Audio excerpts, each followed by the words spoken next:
Virtual warehouses in Snowflake. Let's understand this.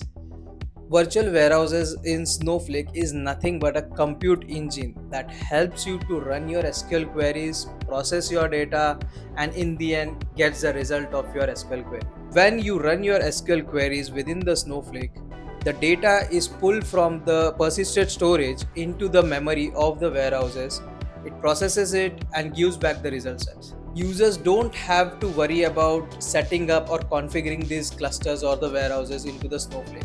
Snowflake comes with the pre-configured warehouses right from extra small warehouse till 6XL warehouses. You can see the screenshot over here. Extra small warehouses has one node cluster, while small has two node cluster, medium has four node cluster, and so on and so forth till 6XL, where you can get up to 512 cluster nodes. Scaling up the warehouse or scaling out the warehouse is also easy. Let's understand what exactly means by the scaling up the warehouse. Scaling up the warehouse is nothing but you have to increase the size of the warehouse. You have to go from extra small to medium. That's how you scale up the warehouses.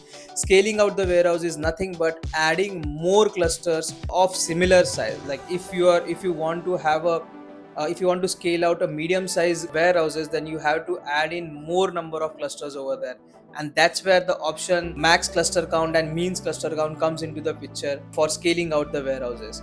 Scaling up helps you to run your queries faster, while scaling out the warehouses help with the concurrency of the queries. Like suppose if there are multiple users trying to query using the same warehouses, in that scenario, these hundreds of queries, if the hundreds of users are triggering hundreds of queries, then these 100 queries are concurrently or simultaneously processed with it by a single warehouses, and that's where scaling out comes into the picture. Share this reel with your friend who wants to understand more about the Snowflake.